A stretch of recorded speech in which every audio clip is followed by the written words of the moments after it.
go ahead and call this meeting to order. This is the Urbana Bicycle and Pedestrian Advisory Commission meeting. It's Tuesday, February 15th, about 7:03 p.m. Could we have a roll call? Bill, I just wanted to introduce Lori Brooks. She will be assuming the duties as recording secretary. So with the exception of next month where I'm going to be subbing for her, any correspondence or anything that is pertaining to BPAC should go through Lori. Okay, great. Thanks, Barb. Thanks for all your work with us.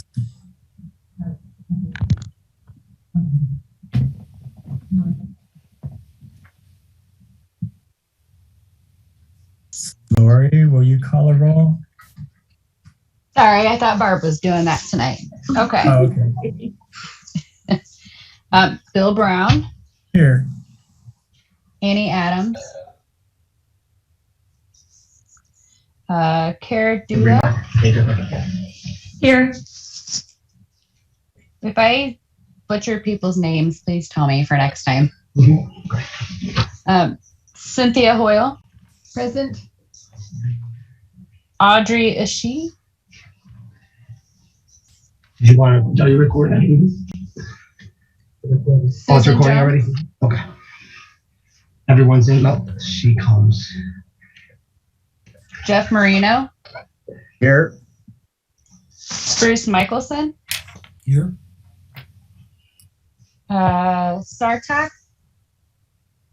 Here. Nancy Westcott. Here. And John Zeman. Here. Let's go back. Did Annie come in? Yes, Annie came in.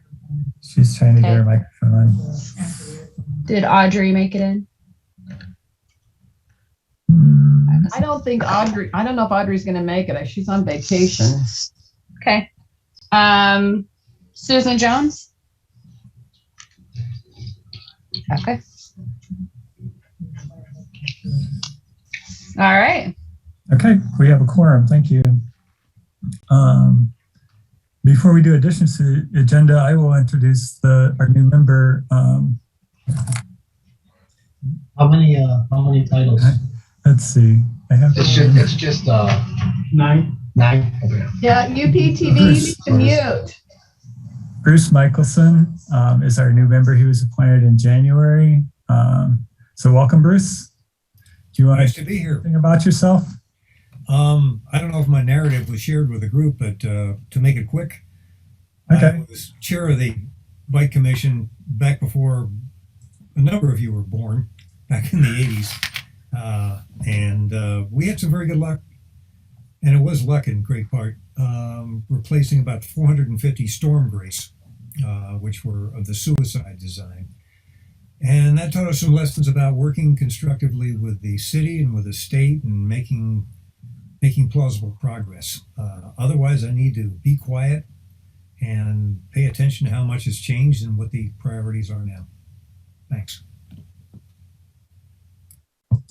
Thank you and welcome. And we'll look forward to your experience and your perspective. And I don't think things have changed drastically. We may have a few different priorities, but the main one is still to get around safely walking and biking. So any additions to the agenda or changes? Seeing none, could we have a motion for approval of the minutes from the previous meeting, and should be December 2021? I move we approve the minutes from December. Moved by Nancy. I will second that. And second. I did email Barb and ask if we could attach the presentation that Nancy and I provided to the minutes, because I think it's sort of hard for people to understand through narrative description what our recommendations were. So I don't know if you can do that, Barb. If not, we definitely maybe could put a link in and post it on the website. I don't know what the best way to do that, but Usually if someone gives me the documents, like if they do a presentation, PowerPoint or whatever that is, I'll include it once the minutes are approved. And then we have, it's Open Meetings Act, but we have 10 days after the minutes are approved to post them on the website. So we'll do that. Great, thanks. Mm-hmm. Okay, it's been moved and seconded. Moved by Nancy, seconded by Cynthia to approve the minutes. And Bruce, for your benefit, we always, when we're meeting by Zoom, we always have to have a roll call. It's a state law while we're meeting by Zoom. Otherwise, we would do a voice vote. So could we have a roll call to vote? Bill Brown, Yes. Annie Adams, Yes. Kara Dudek, Yes. Cynthia Hoyle, Yes. Jeff Marino, Yes. Bruce Michelson, Yes. Sartak Prasad, Yes. Nancy Westcott, Yes. and John Zeman. Yes. Thank you. The minutes are approved. Next is public input. Do we have anyone from the public that was? I just see a presenter and a camera operator, so it doesn't look like we have members of the public. So next is Bill. Oh. I somehow got promoted to panelist, and I assumed that was on purpose, Oh, but I okay. did raise my hand. you're such a familiar face, Deborah. They just thought you were a panelist. Okay, go ahead. Well, here I am. Conveniently, I was about to ask if I could share my screen anyways. Is that okay? I don't know if there are rules on if I'm allowed to share my screen. I have some pictures I want to show. Is that okay? I think so. They allowed it. Okay. I guess we can allow it. Yeah. permission or- So real brief for people on the call who might know, I guess I get my 3 minutes. People who might not know me, I'm sort of an accidental, not really an activist. I rode my bike because I didn't want to pay for parking. And then in 2019, when I was crossing Vine and Illinois, I was obeying the law. I was in the middle of the road and this guy left across me. He just straight up didn't see me. And that it made me angry because I realized there was so much about our infrastructure and the way that the city behaved on a systemic level that sort of, it disadvantaged me from the beginning. So that's sort of my background. And I also kind of wanted to share that on Monday, I was walking my kid to daycare, and on the way back, I totally wiped out on the ice. It was comical. My feet went out from under me. I landed full on my back. And I sent a series of irate emails to the responsible agency. But I am the most gung ho of citizens you'll find about walking and biking, and I'm considering driving the less than half mile to take my kid to daycare because I don't want to wipe out carrying him next time and potentially give him whiplash or a concussion. So the city can do better with infrastructure. There's some pictures I want to show, and it looks like I can't share while the timer's up. Is it possible that I stop the timer / BPAC amend the rules to give me more time so I can present my pictures? Bill, I don't know what the procedural rules are here.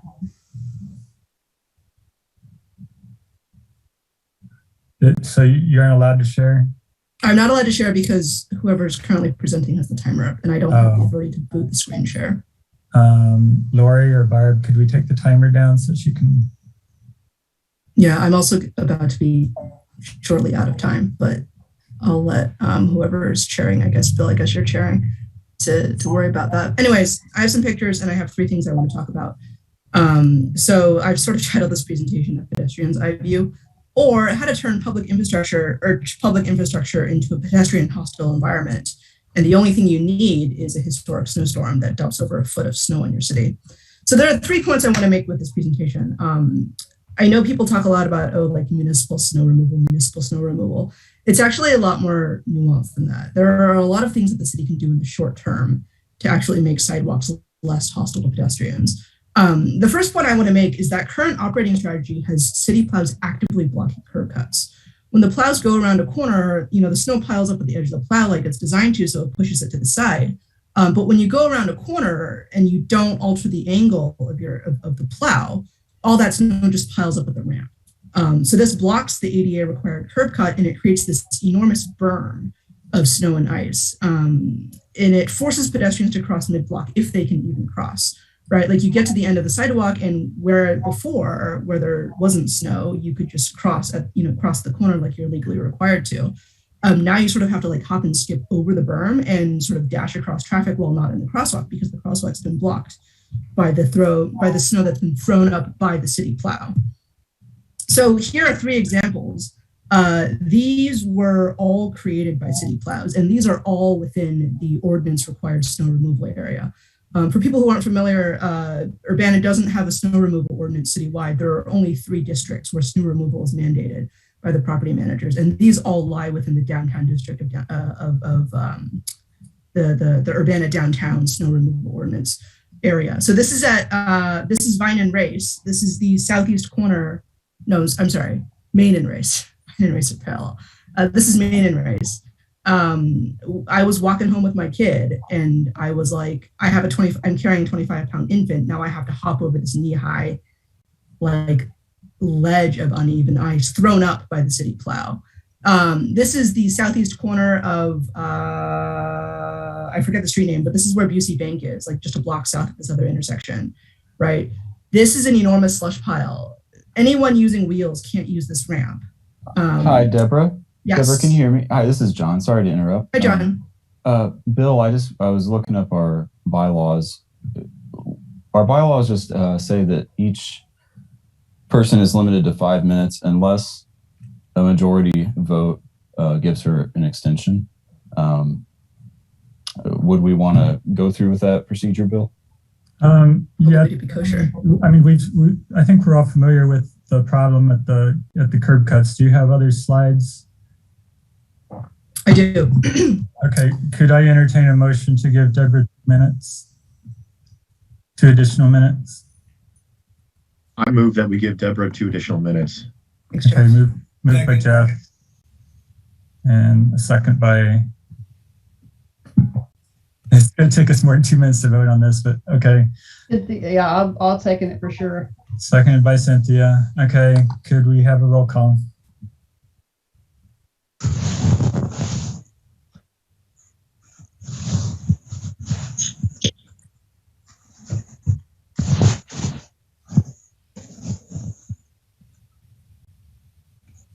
We're having technical difficulties. This is Barb. I'm not quite sure why Lori and I are trading off here where we're having difficulties. I'm going to try to do this by memory to do the roll call. If you'll just go ahead and bear with me, and if I forget someone, please let me know. Bill Brown? Yes. Annie Adams? Yes. Sorry, Kara Dudek? Yes. Cynthia Hoyle? Yes. Jeff Marino? Yes. Sartak Prasad?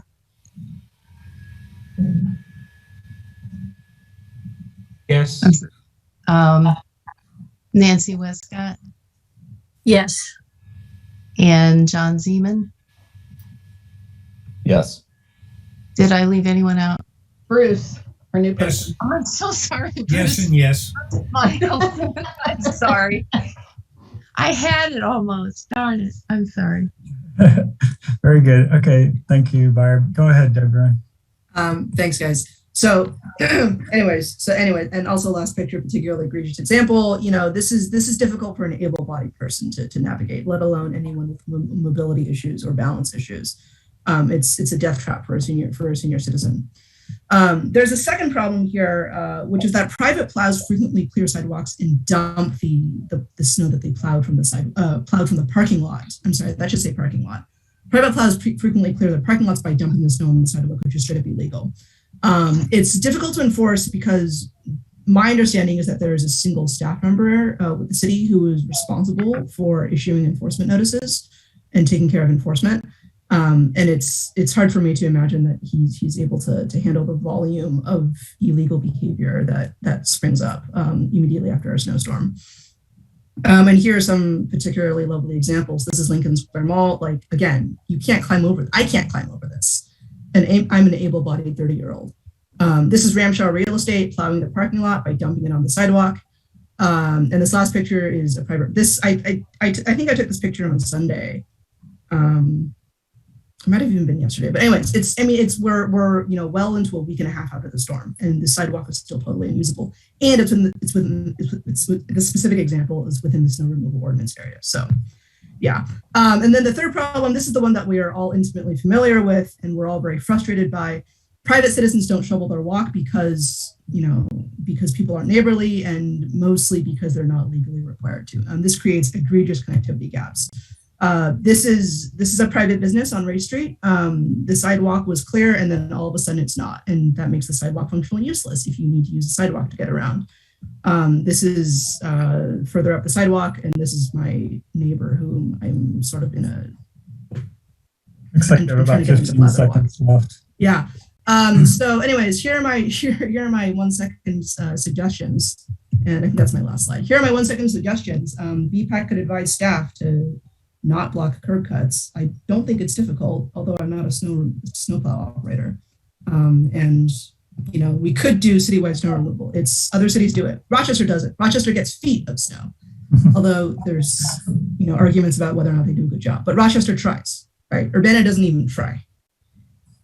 Okay, Thanks. You. And Deborah, could you send me, if you don't mind, could you send me some of those pictures? I could probably use a couple to put in our annual report. Sure, I'd be happy to. Bill, I've actually been updating. I've been sending it to the city council, email city council. Or you're not on city council anymore. I'm sorry. No. I'd be happy to. I'll send you this earlier ones, but if you have some you want me to take a look at to put in there, I could do that. I'd be happy to. Yeah. Okay. Thank you. Okay. Anyone else? Public input. It doesn't look like it. Oh, Lori, you have your hand up. Is that?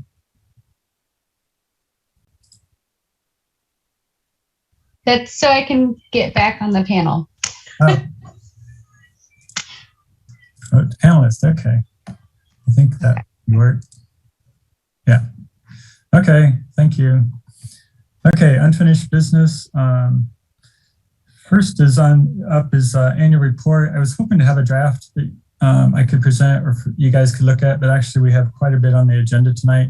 So I will mention a few things that I plan to put in there, and I've started collecting some visuals and some of the material. I thought maybe this year it would be kind of the same format for the printed report that we send to council, just kind of reviewing what we discussed, any motions that we made. But I think in the presentation to council, like it can be a little more informal. And I was thinking about doing some more introductory slides, especially since we have new council members, explaining the benefits of bicycle and pedestrian, good bicycle pedestrian infrastructure and connectivity, and especially emphasizing the equity aspects and the potential to save money. Some of the things that we've seen lately that Streets blogs put out and stuff has been good information.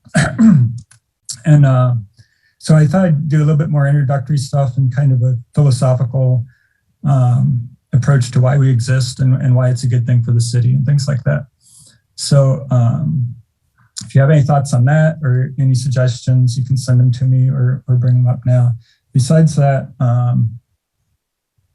let's see, yeah, economic independence that it offers, transportation freedom, and maybe present some bike walk scores and the score maps to show what that looks like for Urbana, basically, and maybe some of the new tools like Strava, just showing that we have some tools now that show a relative usage, give you a relative indication of usage, even though it's not quantitative, we can get an idea of where people prefer to bike anyway for Strava. A little bit harder, even walking though, runners tend to use the same sorts of routes that walkers do, so Strava records that too. And then also present the bicycle crash data for last year. That could also go in the written report. I mean, not just bicycle, all crash data. So there were like 11 bicycle crashes and 11 pedestrian crashes and 175 total crashes with injuries. That's vehicle crashes mostly. And 2 deaths and 1 so far this year. So I think I'd go over all that. And then pretty much what we discussed in meetings and things like that. So that's my plan. I think I have contact information for the students that gave the presentation on the traffic gardens. I think if I can't find that, I'll contact you, Cynthia, but I would like to get some of their slides just because I would like a visual to go with each thing I talk about. And even though we didn't make any motions on that, I think that was an interesting presentation and something that the council should be aware of. And I don't know if we asked them to take that to the park district or if Kara, if you talk to anybody about that, but it does seem like it'd be appropriate for them to talk to the park district about that too. But so that I'd want to put in there, and I may need a visual for that. I think that's all I had on my list for now. So any comments or suggestions on the annual report? Bill, I just have a question. This is John. I have a question. When is when do we want to have the annual report completed? Yeah, I know you wanted to include our goals, and that was one of the big things we'd like to talk about this meeting. John suggested that we come up with some goals to accomplish in FY, I guess it'd be FY23. One starts this summer, but we would want to get our goals formulated pretty soon, if not tonight. So is that what I don't think there's no specific date in our bylaws or code that says it has to be presented, but typically we do it in the first few months of the year. So I was hoping to aim for March or April. Okay, that's cool. I was just curious what the target was. Okay. Okay. Any other comments on the annual report? Anything you think that I should put in there that I didn't mention? Okay. If you think of anything, let me know. Otherwise, we can move on to the next item. Progress report on bike plan review. Brianna Barr and Thomas Valencia. Are they ready to do that, Cynthia, or should we put that off? Looks like Thomas is. Brianna is here and she's ready to present, and Thomas will present later. If he can join us, he will, but he's working a desk at, he works for student housing. So okay, he's on the attendees list, so I could promote him. Oh, okay, yeah, sure, if he's here. And we just give them the ability. They've got a presentation, and they're going to provide us with a progress report. Okay, Brianna, take it away. All right, give me just 1 second. And for those of you who don't know her, Brianna is a graduate student in urban and regional planning here at the university.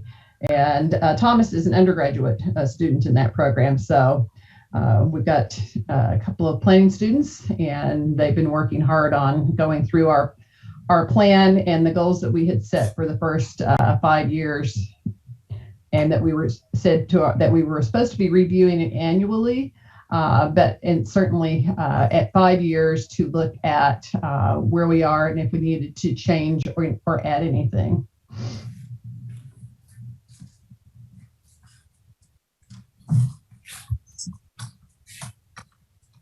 Right. Okay.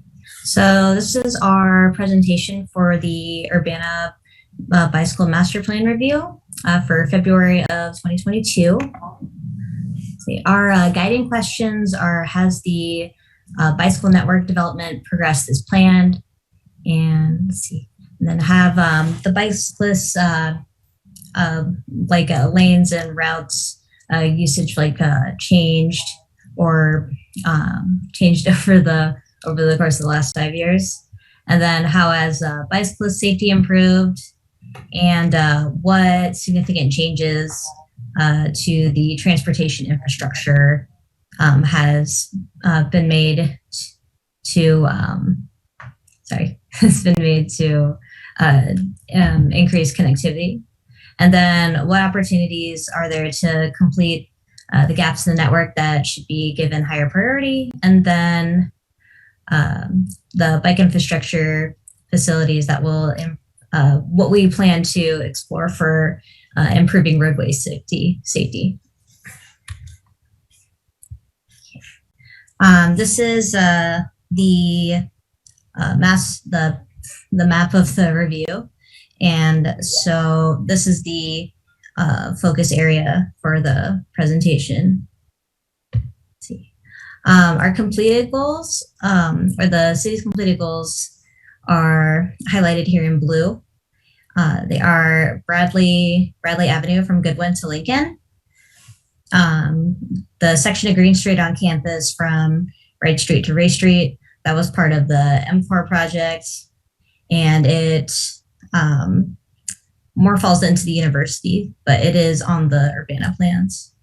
And then Orchard Street was not included in the initial plan, but it is down at the bottom here, headed towards George Huff Drive.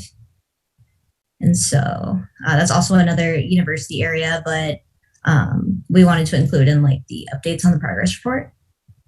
And then Washington Street, and then Pennsylvania Avenue, all of these have had their proposed projects completed over the last 5 years. And then the completed goals for side and shared use paths are also highlighted here. Broadway Avenue is not fully complete, but made progress there. Cunningham Avenue is an IDOT project, and the plan only includes the stretch from Perkins Road to Frontage Road. And then Park Street, which is from Macaulay Street to Broadway Avenue. They both form that L shape that goes around the park area. And then the goals that are underway are the Florida Avenue corridor study. Let's see. They're currently conducting the study to evaluate future scenarios, and they expect to complete this corridor study area by spring of 2022. And then, so the goals that aren't met is a pretty short list. So the bike lanes that were supposed to be put in from Amber Lane is currently incomplete, and then as well as the area on Fairlawn Drive from Vine Street to Anderson Street. Okay. And then safety analysis. Over the years, we've maintained 0 bicyclist fatalities, but the number of bicyclist injuries has been kind of sporadic and inconsistent. And for the current numbers the numbers for last year, there was a total number of crashes involving bicycles. And so total number was 11, and then 7 of those crashes had injuries. Areas of further research. So researching ordinances for prohibited car parking and bike lanes, like seeing what other cities have done to keep that from happening. And then because Champaign has a policy where they have no parking posted in bike lanes, but that isn't very effective. See. And then ordinances for snow emergency parking ban to allow for the plows to clear the streets better. See. And then also the section of University Avenue east of Maple Street, there's a lot of students crossing the street in that area. And so especially as student housing on campus expands further out, there's going to be a need for creating a safe infrastructure for people to get to campus. Okay. And then our next steps are photographing interest areas, and especially once the Like we want to get a couple photos together while there's still some snow on the ground. But then once the snow melts, then we can get some clearer images of what things are looking at like in the current environment. And then we'll also draft a report with deeper analysis and also reach out to agencies that have information that we need and would be able to provide us the assistance moving forward. Thank you. Very good. Thanks, Brianna. Any questions for Brianna?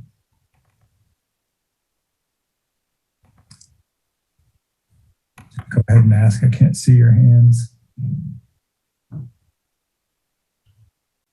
So I will just jump in here and say that they are going to fill out the matrix that was provided to us in the bike plan that we were supposed to be filling out annually. And one of the things that we could do now is work with student interns each year to help us keep up to date with that analysis. And I think one of the things that Brianna highlighted that might not have been entirely clear is that the bike plan actually didn't include the bike lanes on Green from Race to Lincoln. So that was infrastructure that we hadn't planned for that we got. And then I think to the side path up on Crystal Lake, the Park District has put that infrastructure in. I don't think the city had a financial investment in that, if I understand that correctly, Kyra. The city did the engineering. They did the engineering, so they did help invest in that. Mm-hmm. Right. So they engineered that section when they were doing the reconstruction of Broadway Avenue, and then we paid for the installation of the path around 2015, 2016. Oh, and right. I also wanted to mention that missing piece that Brianna mentioned is what's funded by ITEP. So within the next, ITEP's a long process, so within the next 3 to 5 years, that will be complete all the way up Broadway to the Nature Center. Yeah, I think they would like to talk with you about that and get, maybe some specific information and diagrams that they can put into the report. That'd be great. And I also graduated from the Department of Urban and Regional Planning in 2015. So it's great to see you, Brianna, and also Thomas. Talk to you more. Thomas is the choo-choo engine since he's working. Sure. I think the ITEP grant was for park to the park entrance on Broadway, right? So park to Crystal Lake Drive or something like that. Mm-hmm. And that'll be 10 foot wide. And then north of there, it's 8 feet wide. I think the one Brianna mentioned was the one north of the entrance to the Nature Center that goes to Perkins Road. And that doesn't have anything to connect to yet. Right. Yeah. That's not anything that's funded. So that's not in the ITEP plans yet, but maybe someday. Yeah. Okay, thanks. What is planned for Maple? Is it like a crosswalk crossing University Avenue? Well, Nancy, I would sort of jump in here. This became a big topic of discussion the last few weeks because IDOT is doing a resurfacing on University from Maple to 74, the entrance to 74.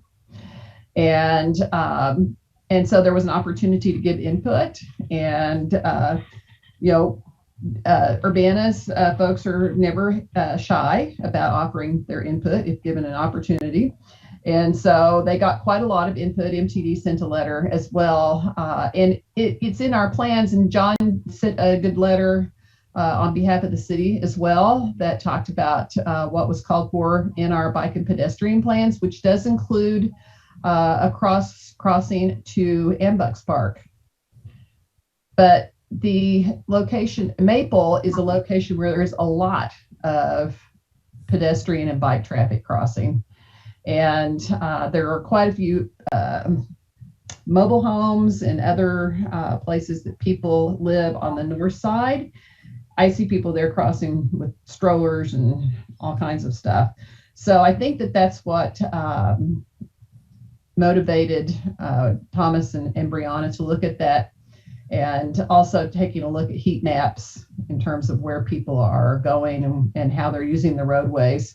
And Bill is a excellent resource for that kind of information as well. He helped pull some of that data together for our engagement with IDOT on that. So there is nothing planned, and that was a really long-winded explanation and answer to your question, but we would like for there to be something. We would like for it to be addressed before someone is hurt or killed. And so they got a lot of suggestions about taking a look at that. That would be a IDOT project since it's University Avenue. Well, I think that would be great. That would be great. Any other questions for Brianna? I think this is great. I think we've got a few ideas of things we need to include in the next version of the plan, and we also see, how far we've come and really pretty good. We've done pretty good as far as the 0 to 5 year goals. Mm-hmm. Yeah, and the two that we didn't do, Amber Lane and Fairview, those are just paint. That would not be a big investment to accomplish. And so that is something that we could even discuss in our annual report, Bill, perhaps, is just to give them a little bit of the information on our review of the plan and the things that we have yet to do that could be included in the capital plan. Okay. All right. Thank you, Brianna, and thanks, Cynthia, for helping coordinate that. Next is update on transferring bike racks to Urbana School District. John, did you have something? Yes, I do. Sorry about the camera. Okay, yeah, this is just a quick update. Public Works got in touch with the school district, and I believe already today the school district picked up 18 loop bike racks for them to use. And not sure if they have a specific plan for them yet, but it was good. Fruitful discussion we had about this bike rack got them out to the right person. So thanks to the commission for that. Very great. Glad they're going to be put into use. Yeah, and thanks to Shannon for coordinating that and for getting me ready for this commission. Okay, and then so next is reports of city official staff and reports of committees. Any reports that aren't on the agenda, John, that you have for us? Well, I might just give a quick update. I was glad that Brianna brought up the Florida Avenue project. We are working closely with MTD and with RPC to apply for a RAISE grant. I forget what RAISE fully stands for, but it's basically like a current version of a Tiger grant.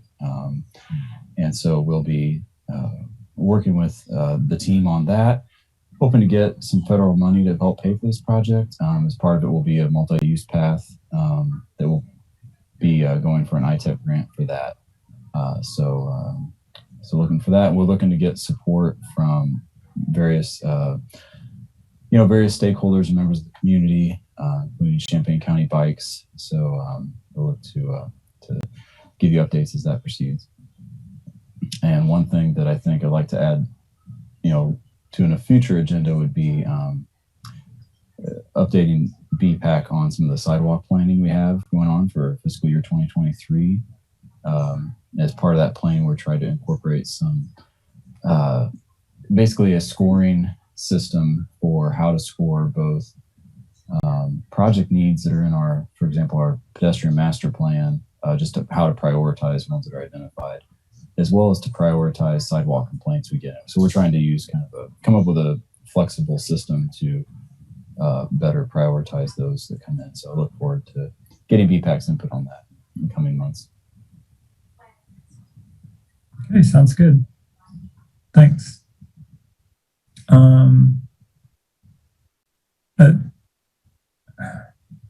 I just have a quick question. I saw your update on capital improvement plan last night you did for city council. I noticed that there's going to be a replacement of the Washington Street Bridge. It's, for people that aren't familiar with it, it's way out on the far eastern edge of town, in the short segment of Washington Street the city doesn't own there. I mean, it's right before that, before the part we don't own.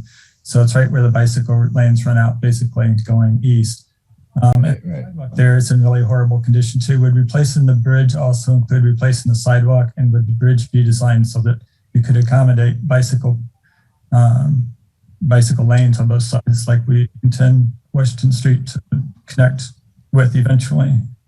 Sure, that's a good question. We're in the early study phase right now for it, but the eventual goal is, like the sidewalk on the north side is going to be, at least at the bridge, going to be rebuilt there.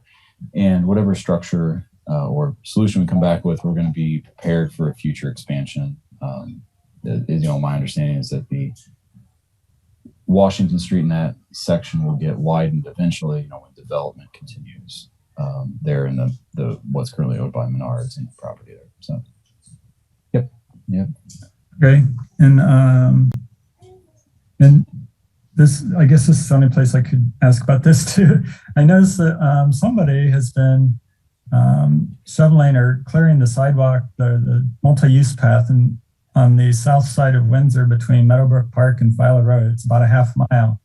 Does the Park District do that? Do we do that? Or has some Good Samaritan been doing that? That's a good question. My guess would be the Park District. And Kara, I don't know if you can speak to that. I'm pretty sure we only do the part that's adjacent to Meadowbrook. Okay. Does anyone else happen to know if some Good Samaritans clearing that for us? It's really great if you live in like Southridge and want to go to Meadowbrook Park. Okay. Well, if we find out, we can award them a Snow Angel Prize. Okay.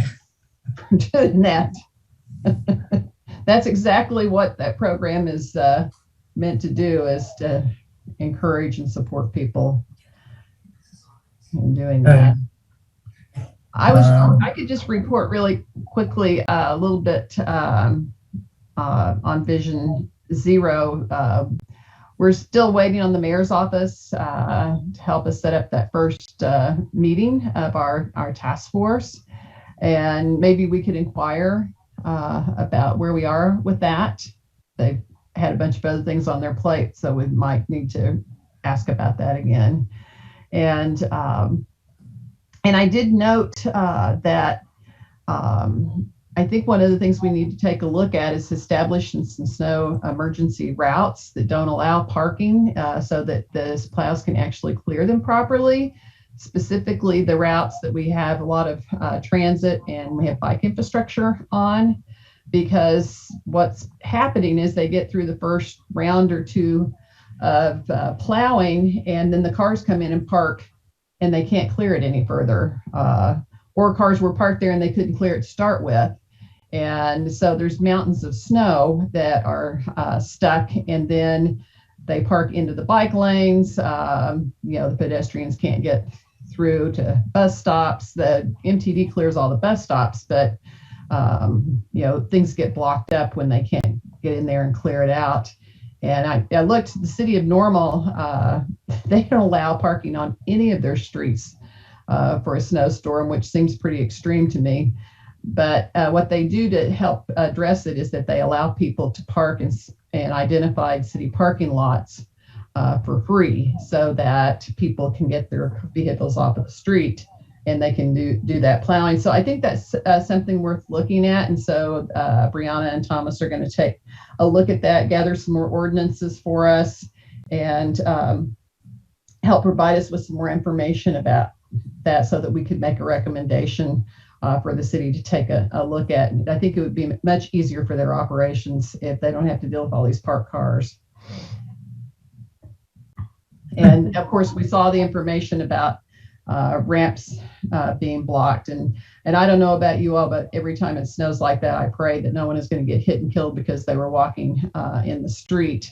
So we've got a lot of work to do to try and figure out how we're going to get that fixed. And it was a big snowstorm, but it's not unprecedented. I have pictures like that from, I think, 5 years ago. We had a similar storm. So it happens regularly enough that we need to have a better system in place for helping people, because people in wheelchairs and using assistive devices are just simply stuck with having to use the street. Okay. Any other? Yeah. The only thing I would like to add is that I don't know, Cynthia, how people can look into this, but the weather is changing. I think we're all aware that we're getting more severe storms. We're getting a lot more rain at the same time, a lot more snow at the same time, a lot more ice at the same time.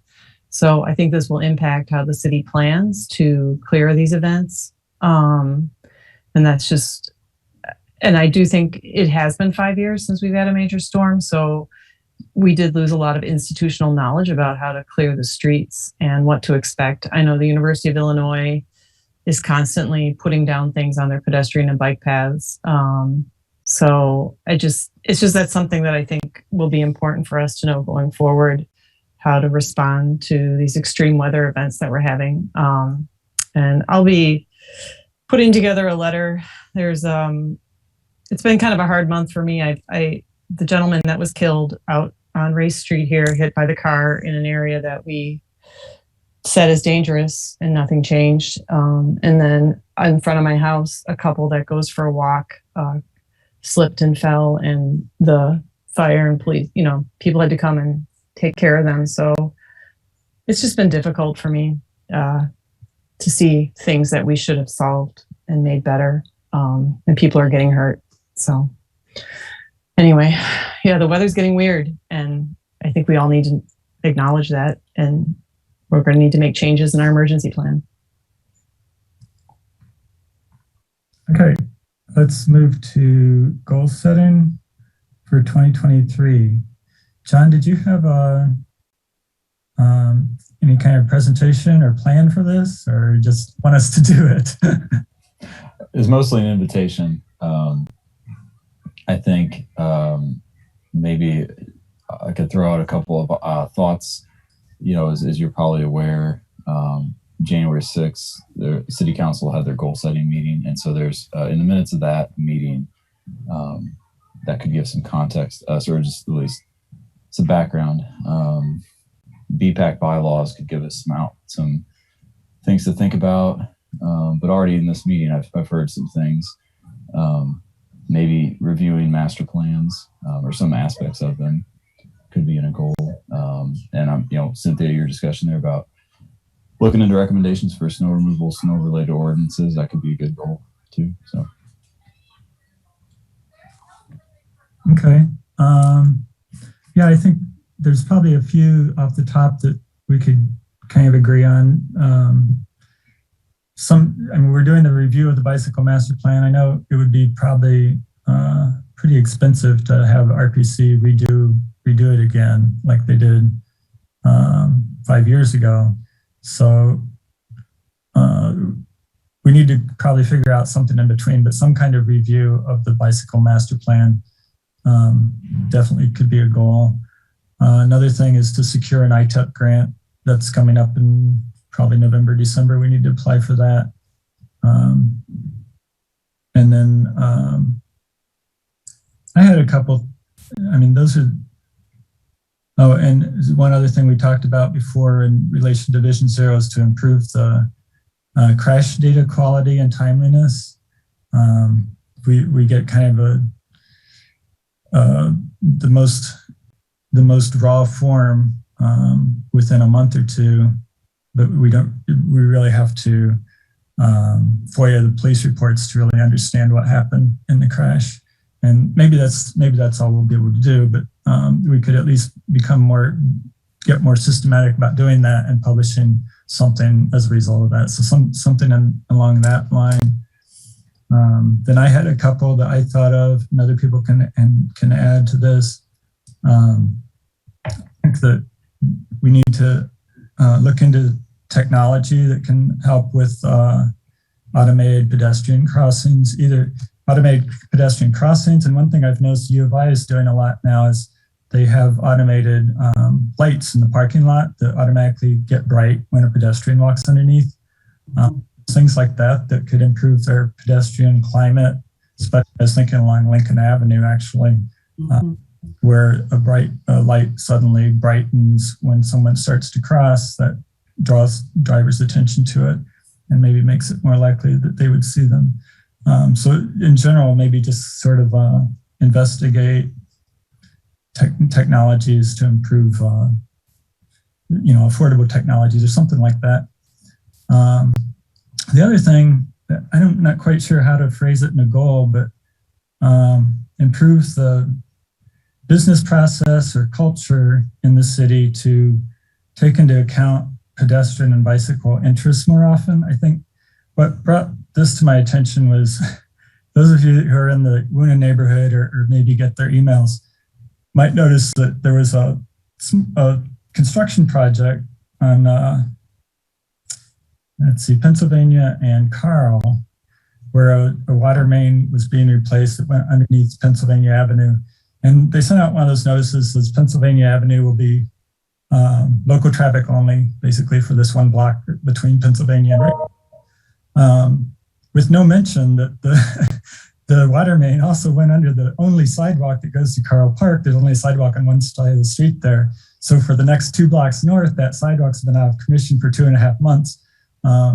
With no mention in the initial announcement, they announced that the street was going to be inconvenienced for a week, but no mention that the sidewalk would be out of commission, and hundreds of people who walk their dogs to the park every day or twice a day would be walking in the street, which has been working fine. But I think people would appreciate it more. And I think developing a culture where you recognize that there are a lot of bicyclists and pedestrians that depend on some of the infrastructure. And if you're going to recognize the inconveniences to drivers, I think it raises expectations a little bit to also recognize that. So I don't know a simple way to phrase that. Maybe just improve cultural awareness or something like that, and come up with some strategies to do that.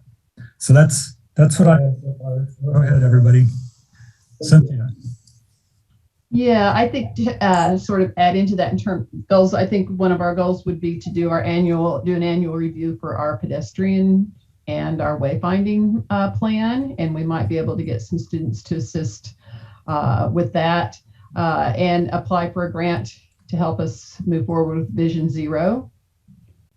Another one I think would be for us to identify a way to routinely engage with Bridget, city staff, on doing education and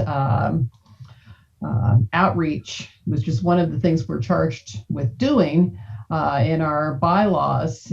For example, when this snowstorm was coming in, I was communicating with her about snow removal, and I pointed out that there were people who were shoveling their driveways and their parking lots onto the sidewalks, and that's illegal. So that was put into the city's messaging that went out in social media and other places, and I think it has an impact.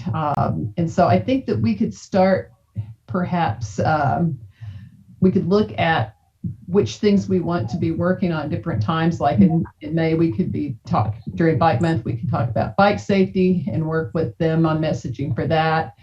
Have some sort of schedule for communications with the public that we work with her on, because she does a great job and she was very responsive.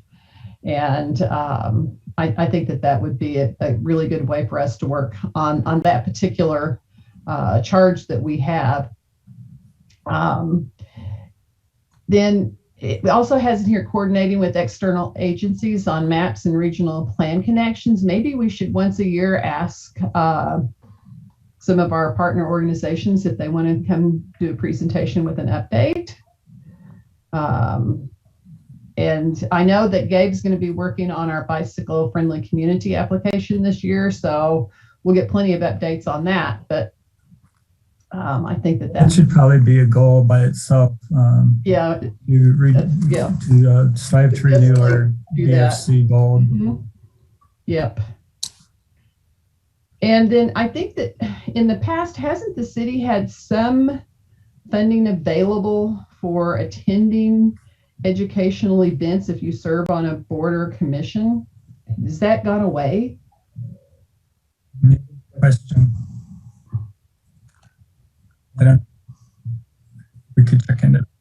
Can we ask about that? Because I think it would be nice if some of the people who serve on the commission, if they wanted to attend an Illinois Bike Summit, which is going to happen this fall here in Champaign-Urbana, or a pedestrian, or some seminars that or workshops that provide us with additional education and updates that someone could attend and come back and report to us what they learn. We're not asking for anybody to be flown to Vegas, which doesn't exactly sound like a great place for walking and biking, but at some point, seems like I remember there was something like that, and if it's still there, we ought to take advantage of it.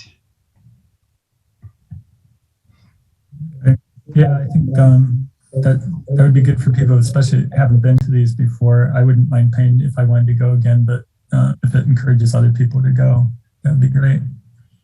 And I was just going to say, Carl Avenue is still ripped up. I think you're well aware of that, right? They were cruising through construction, doing an amazing job, and then it got cold. So yeah, there's no sidewalk on either side of the street because one side doesn't have a sidewalk, and then the other side's just ripped out. So would have been good for like a slow street treatment that we had talked about in previous meetings. It would have been nice to have something like that if the city had approved something like that they could have put up. This is a slow street, be aware. The sidewalks ripped up. And I love the idea that Cynthia just brought up of a communications plan, because I think I like the way Cynthia just brought that up in that I think in the past we've thought we just need a Facebook page and we're just gonna we're gonna just bring it out. We're just gonna talk about it. I like the idea of us working with the city and trying to help them figure out like messaging, like a 12-month messaging, and like ways that we can work with the city to say, here's how you lock your bike, here's how you register your bike. Like we can come up with 12 topics. I can help create graphics and text. I'm happy to work on that, and then just work with the city on, what the city would like to promote on those 12 months. I think that would be really wise. And also, like Cynthia said, like vision, goal, values, just say these are our values, this is our mission, and then make sure that throughout those 12 months that we're hitting those, every month that we hit those values. So I think that's just a brilliant idea. I had some thoughts on just structure of goals, if that's okay. Maybe we can reconvene next month if it's not too urgent, where we get some time to think on our own, and then everyone can send them to Bill or I can handle it. And then I can organize them and see, what page everyone is on. And then we can go from there. Because I feel like I have ideas, but when faced with the question of what those are, they don't immediately come to me. And so I'd like some time to think about it. And then also when we create goals, to make sure that they're measurable in a way that we know when they've been accomplished instead of just being general, so it's common to say like do something better or more, but how do you know when you've actually accomplished it? And I think that it'd be great if we had a handful of really specific goals that we could next year say, look, we did these things. Yeah, that'd be great. Thanks, Kara. I don't think I would have time to do it. So you mean put it as a goal, objective, strategy, or something like that, with a couple of strategies for each goal. If you're volunteering to help organize that, that'd be great. Yeah, I think that everyone can send me like maybe their top 3 thoughts or goals, and then I can see how everyone's fit together. And I'm happy to do that. I did it with our strategic plan and with our climate plan. So it's kind of fresh in my mind, but I think it reduces the groupthink and we get a wide variety of what's important to people. But how you want to go about Like, is it going to be an email reminder for people to send it to me by a certain date? We can decide that, but I'm happy to compile it. I think that's a great idea. Thanks. Yeah, and Kara stole the words right out of my mouth of having goals that are measurable. And I think, but I mean, I'm sure the group may come up with things that maybe aren't as measurable, but that might fit more into the mission, vision statements that that Annie was referencing. So they still all can all be taken in, just may not all be goals that we can measure.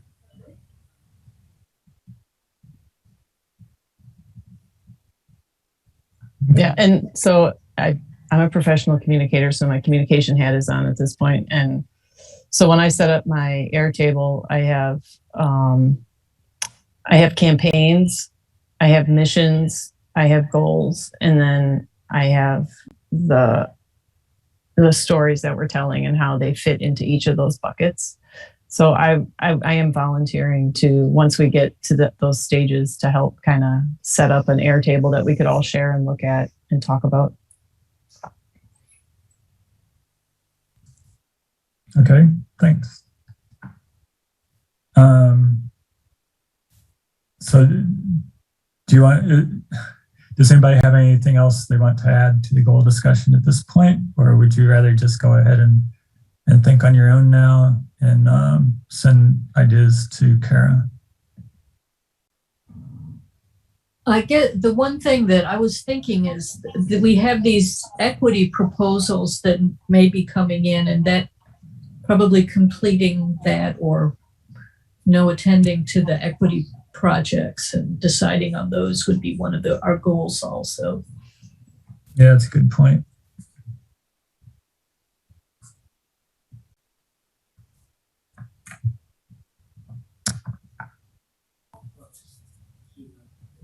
And this, I'm just going to be an ignorant question, but is this a thing that we should make a motion for to say, like, this is what we're going to do, that Kara's going to? No, thanks for that. We always forget to do that. So, okay. Would someone like to make a motion for BPAC members, ideas for goals to Kara to compile for us by next meeting? So moved. Okay. Bruce? Okay. Moved by Bruce and seconded by Jeff. Any discussion on that? Okay, could we have a roll call?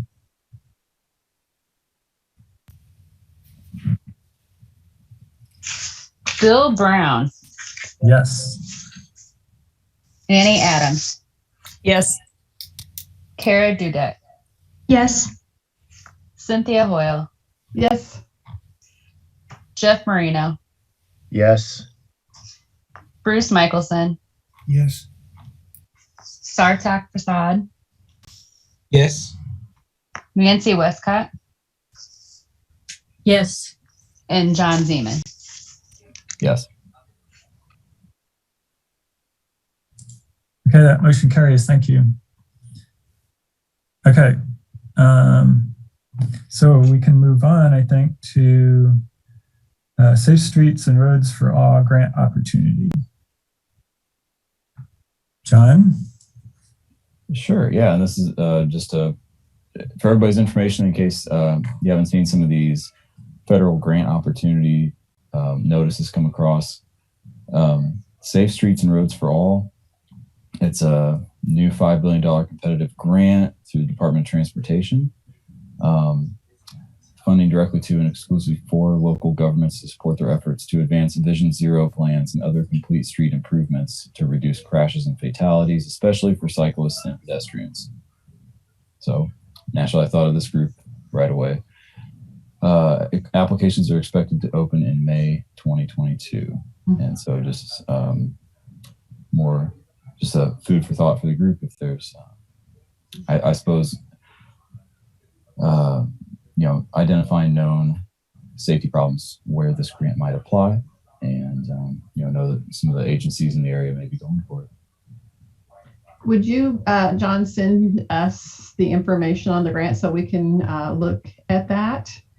Yep, Can do. And then I assume that we can call on Kuwats to help us with that application. Does the city have the ability to call on that resource for this application?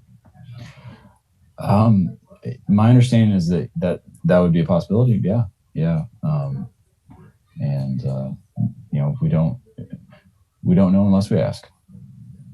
Yeah, I think if we work with them, that would be great. And also, my understanding is for grants like this, having a partnership with other entities helps. And so maybe Sartok, we could get the university as a partner with our application for the grant, since you also have been working on Vision Zero.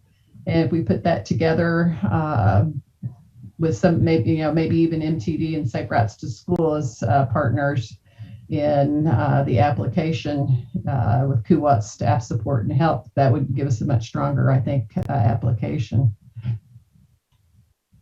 And I've worked on a lot of grants. I worked on the MCOR grant, and I've done a bunch of Safe Routes to School grants, so I can help with that too. Did they specify expected range of grants, like 50,000 to 100,000 per grant or anything like that? I didn't see a link in this notice. I didn't see a link to more information. So I basically read you what I know, unfortunately. But yes, but like I said, their applications are opening up in May, so they probably have more information coming up. Okay. Yeah, thanks. Thanks for the heads up.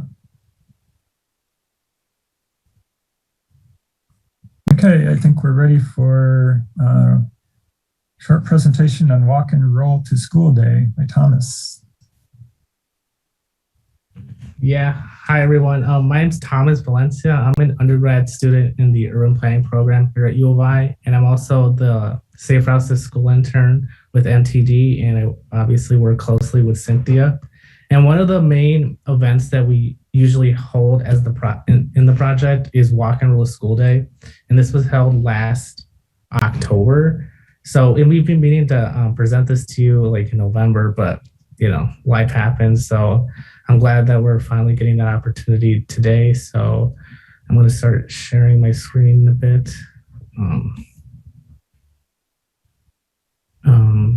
Can I get confirmation that people can see this? Okay, cool. All right, so yeah. So just as an overview of what Walk and Roll School Day is and what occurred on the day that we hosted this, it's an international event that encourages students to walk and bike to school safely. So it's not just an event that we created, it's something that happens internationally. And our event occurred on Wednesday, October 6, 2021, in partnership with the both school districts in Urbana, District 116, Champaign Unit School District 4, as well as the two city governments themselves. And a total of 8 elementary schools participated across the entire Urbana-Champaign area. Most of those schools were in Urbana. I would say 6 of them were, and the other 2 were in Champaign. And several people that came out in support of this day included U of I student athletes, public officials, and other community volunteers. And the main thing that most of these volunteers did was walk students from a designated bus stop, like further away from the school, and walk them to the school. So to like encourage like walkability and everything. And one of the biggest highlights that occurred included Urbana Mayor Diane Marlin reading a proclamation officially declaring Walk and Roll to School Day in the city of Urbana. And that occurred at the Dr. Williams Elementary School event. And here are just some pictures that highlights everything that happened. The Urbana School District really did a nice job, collecting all of these photos and putting them in this collage here. And of course, it's just community members, from police officers to city executives, coming together, encouraging people to walk and roll to school, especially children. It's always one of the main our project as a whole is to encourage students from a young age to walk and bike to school and not to sit in the car. As someone who was from the suburbs of Chicago, I really would have enjoyed having an event like this. So, we did good work here. So, and we also use this day to collect data and input from parents about walkability in their neighborhoods. And we used two strategies. The first strategy was a walkability checklist packet that we sent to each respective school and included a safe walking route map and a safety tip sheet, as well as a questionnaire. And that was more of a hard copy paper thing that people used.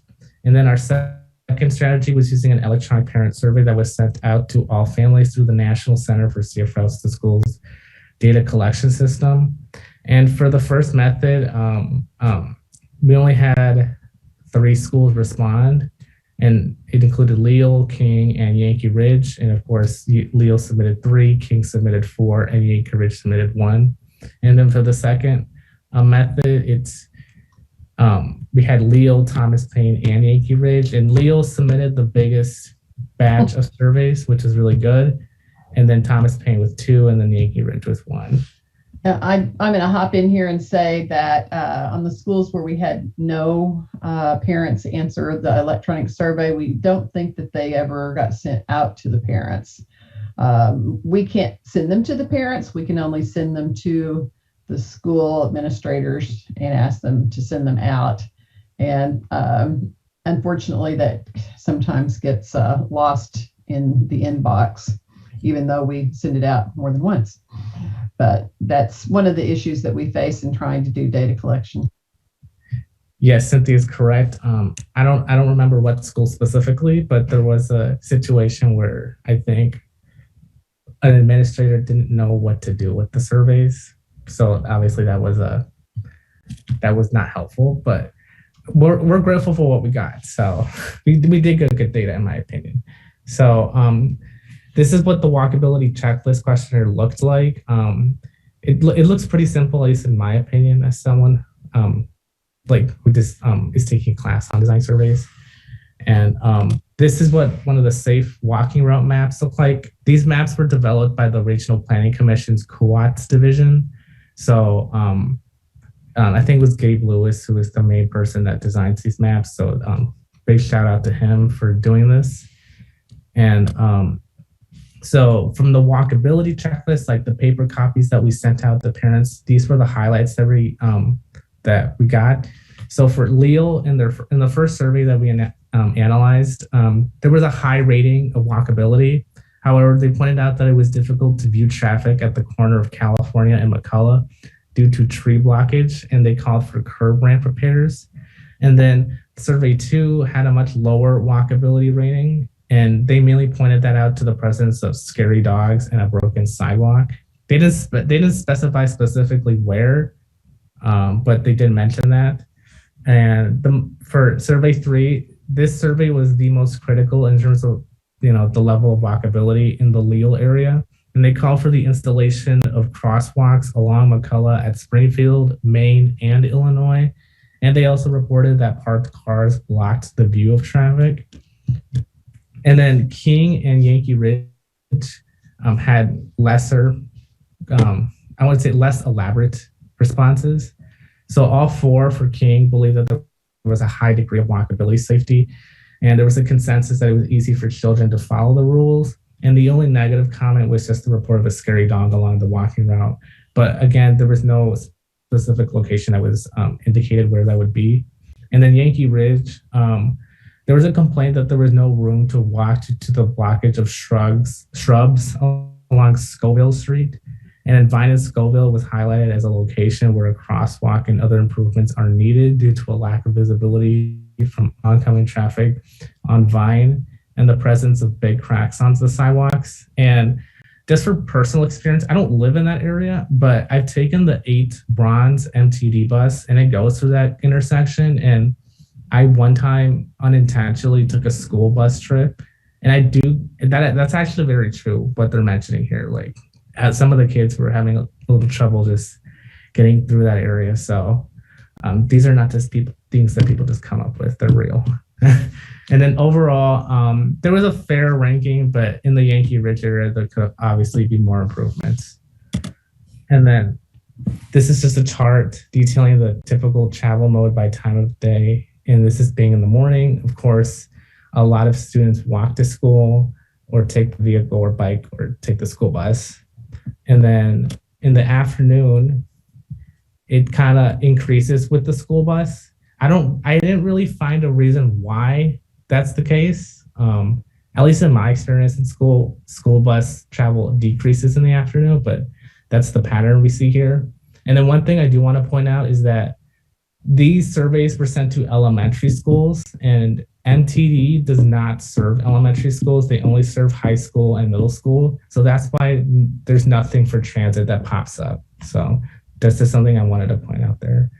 And then here are some of the issues that affect the travel behavior of parents, and like what made them choose to send their child to walk or not to walk. And as you can see, like most of them had to do with the amount of traffic along the route, the amount of cars that are around, because with children, they kind of run around. They don't really have a sense of discipline when they're like traveling. So obviously we don't want them near like high trafficked areas.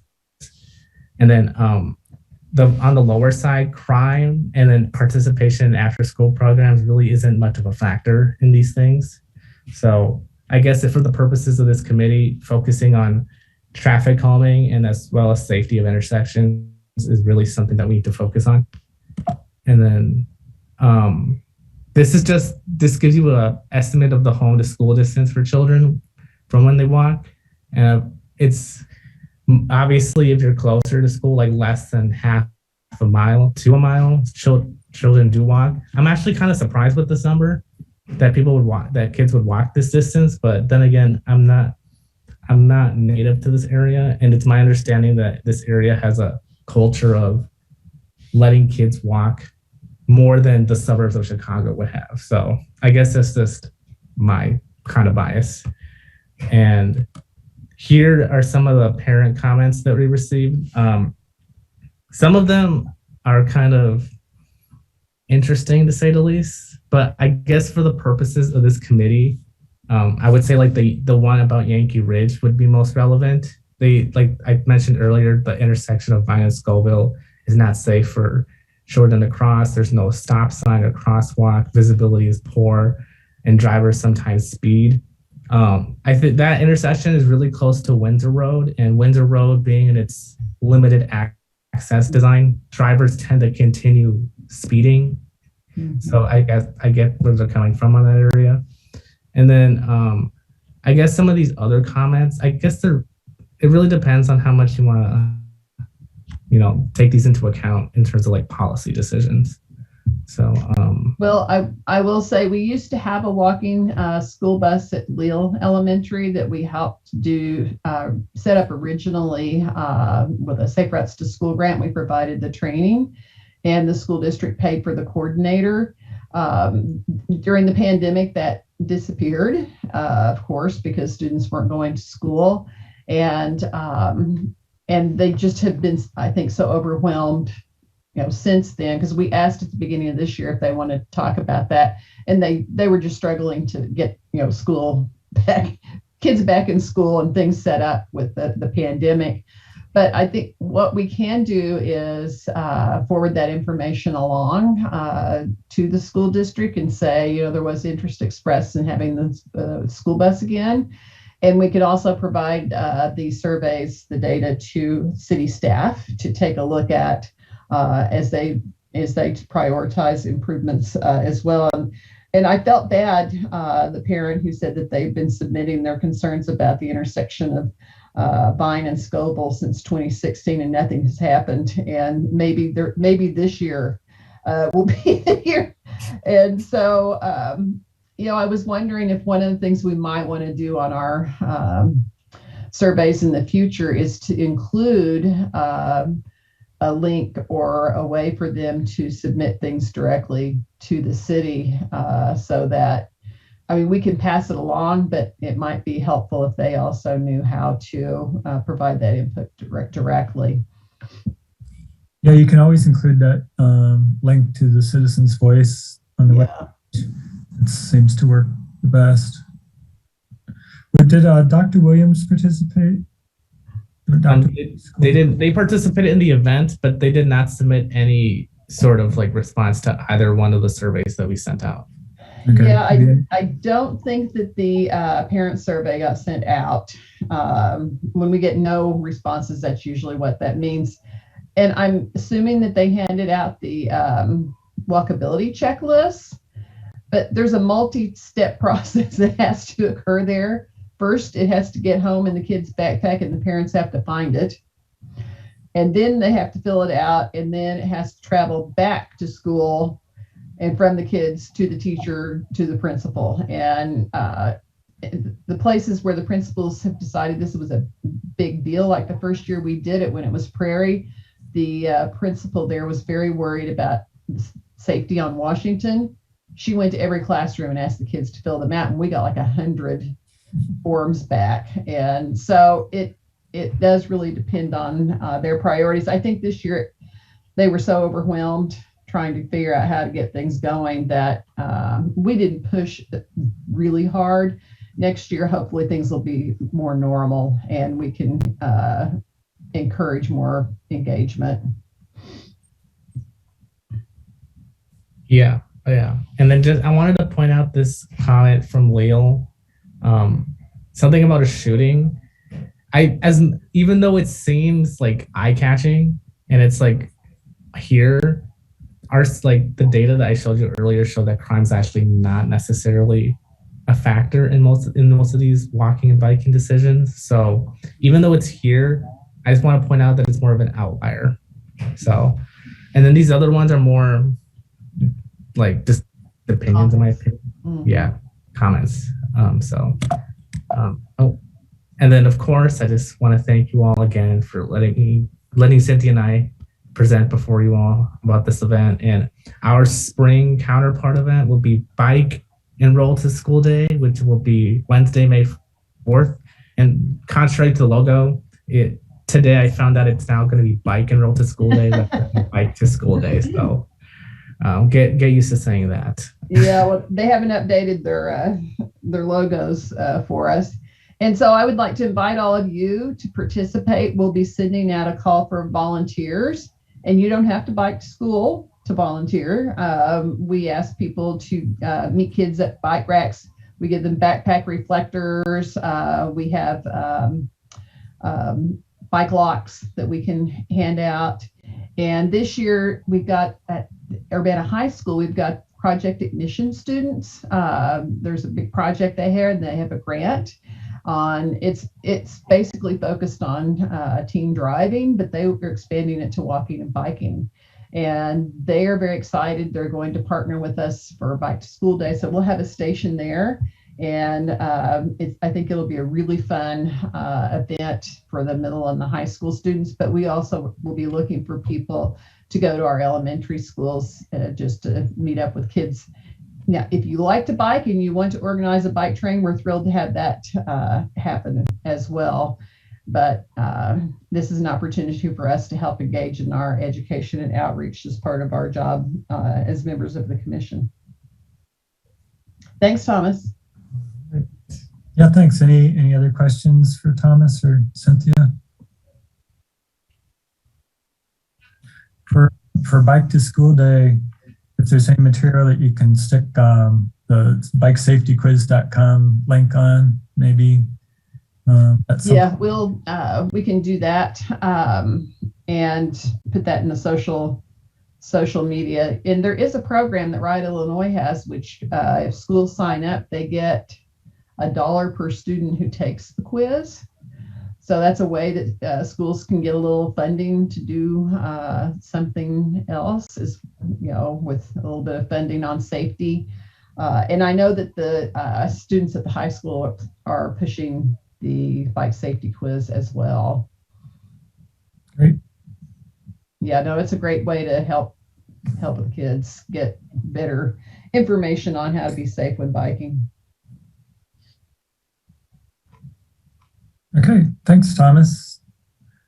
Okay, any announcements that we haven't covered yet?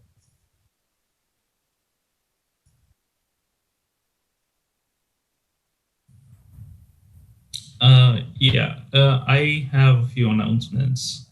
And I was actually wondering if I can present the walkability audit results that I'm conducting maybe in April or May. So hopefully by that time, that report will be completed. My student is still working on that. We still have to collect data for a lot of the campus.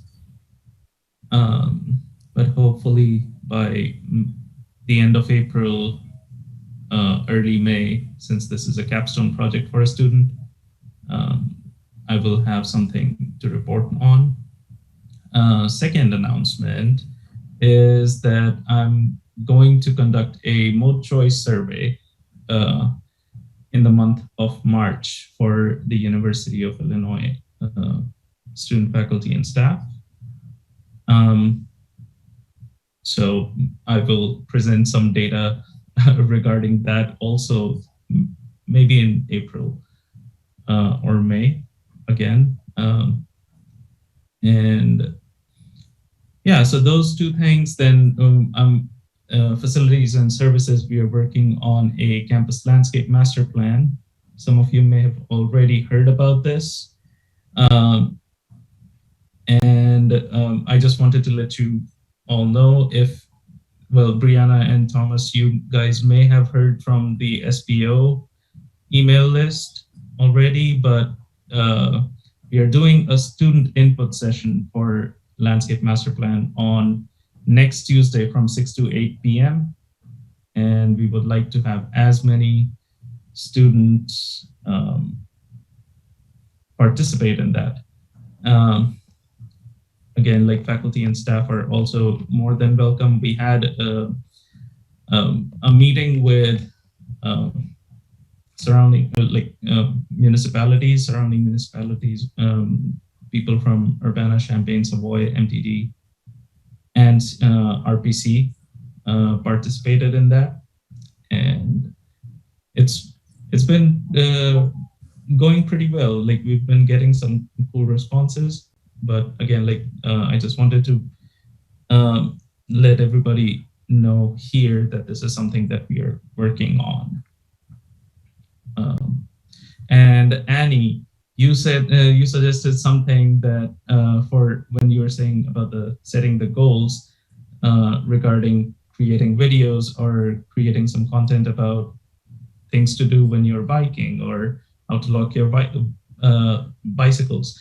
Actually, I may have forgotten to tell you all about this, but I worked with a couple of students in Campus Rec, and we actually we published a couple of videos in the last, well, how to lock your bicycle was published just earlier this month, or maybe last month.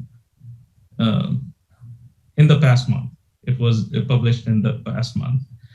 And we also published a video called 6 Basic Things to Know When You're Biking on Campus. So basically, like, always wear a helmet, follow the rules of the road, register your bicycle. Oh God, what else was there? There were 6. If you go there, you'll find the 6 things. I can share the videos. I can send it to Lori, and she can share it with the group. But yeah, these were some of the things that I would like you all to know. I don't think I'm forgetting anything else. If I am forgetting, I'll let you all know. Okay, thanks. So we'll be sure to include in future topics the presentation and walkability audit. Cynthia? Yes. Can I share my screen? I think so. All right, here we go. Share.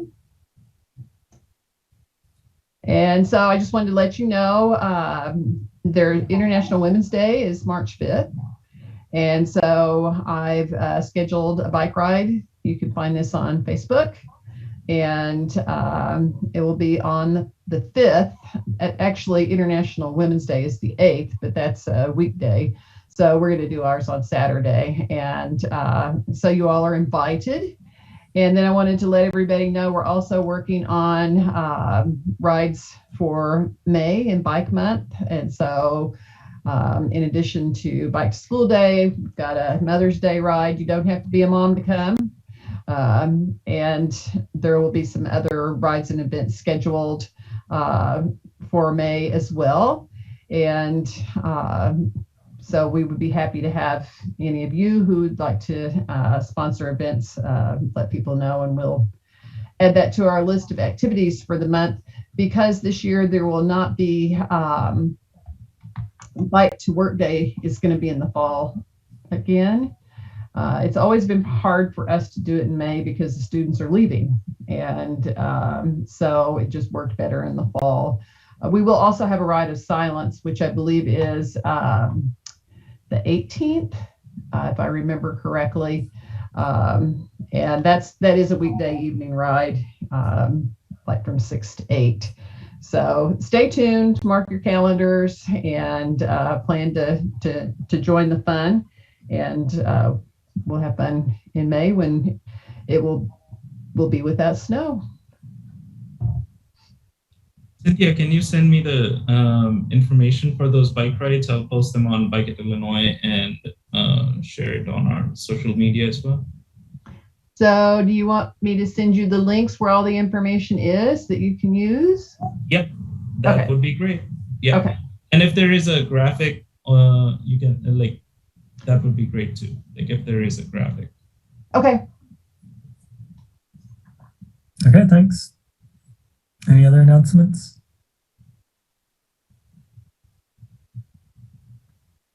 Okay, we can move on to future topics.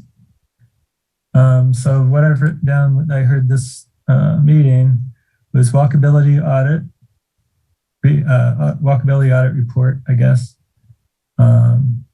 Sounded like we wanted to have a future topic be snow emergency routes. When that's ready, somebody's going to present on that. One that kind of dropped off that we should probably put back on is traffic calming on Washington Street.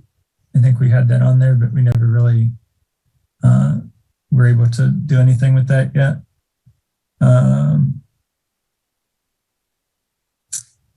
then eventually we'll need to, I guess, be seeing the equity and quality of life stuff, but that's maybe that's not a future topic. That's just going to come when it's ready. Is that right, John? When do you know what the timing on that is? I know they're still accepting projects, so if you haven't submitted some you plan to, you need to get those in pretty soon.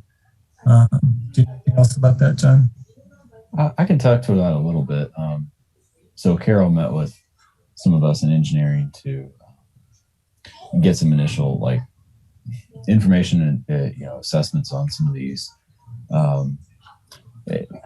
The city's doing the best job to try to respond to all the submissions, even if they don't qualify for the program.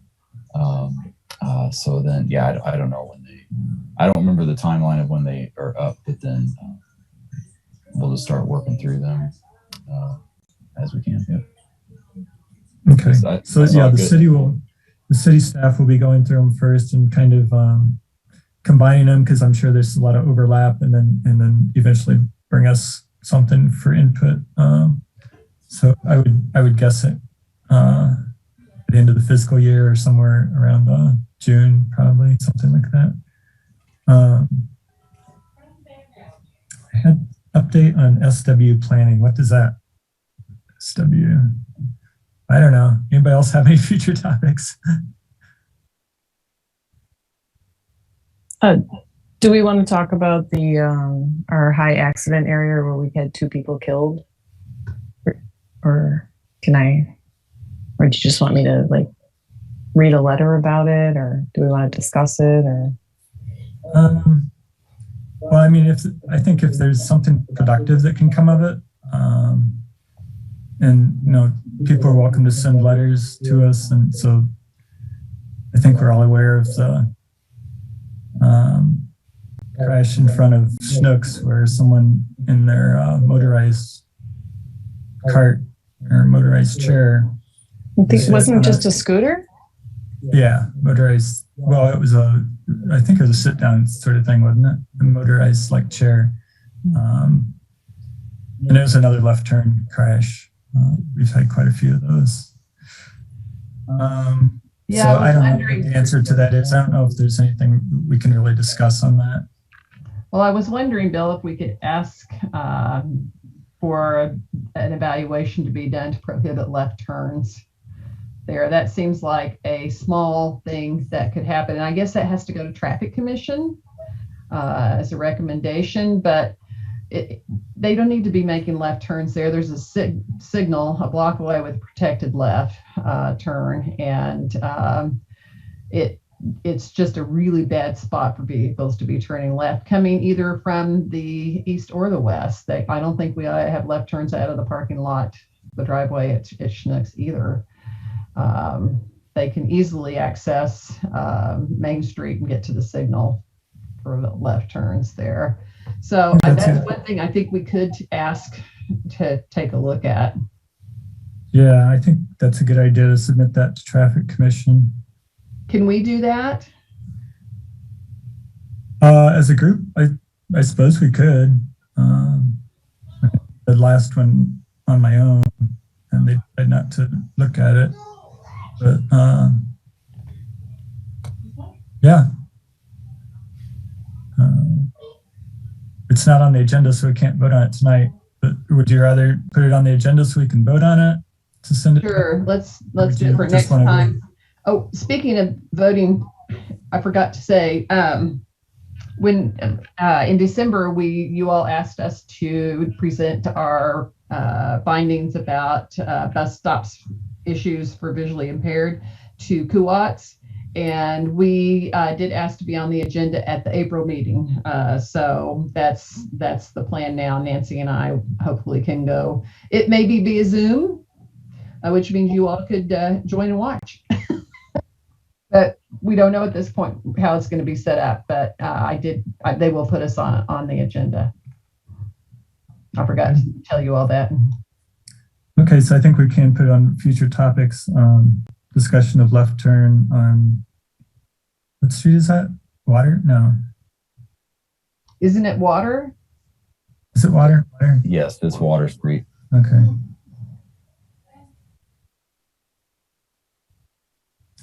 Okay, any others? Future topics? Goals? Oh yeah, goals. Thanks. And the Illinois Bike Summit, the Illinois Bike Summit is going to be in Champaign-Urbana. Is it October 12th? Now my brain went off as to which. Yes, October 12th.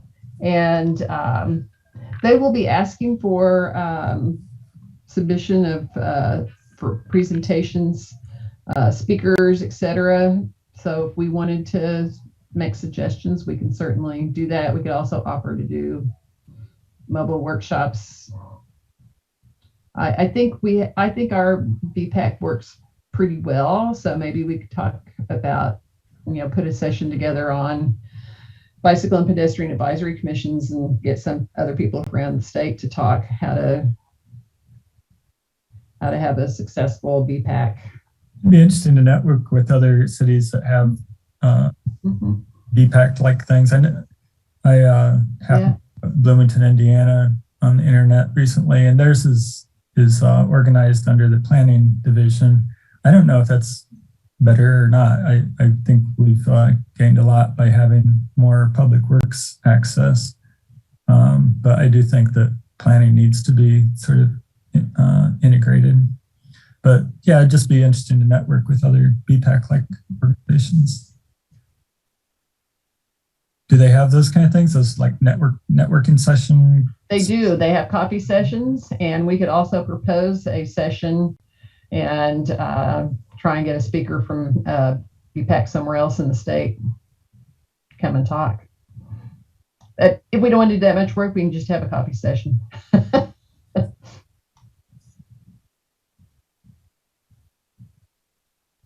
Okay.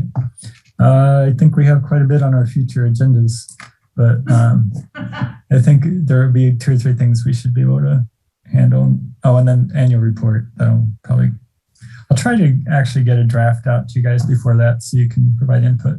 And then don't forget to send Kara your ideas on goals. Okay. Any final comments? All right. Thank you all very much. This meeting. I was just going to say, like, if any of you would like to participate in the landscape master planning discussion, or if you just want to know more, you can email me or Stacy D. Lorenzo about that. And we can Sartak, I'm trying to understand what you want, and you want us to like tell you whether we want grass or trees or what? I've never all of that. On a landscape plan. Do I like English ivy or native plants? Native plants, Cynthia. Yeah, prairie. all We're of on it. the prairie. Like grass, prairies, trees, pollinator, anything. Okay. Hey, thank you all. This means adjourned.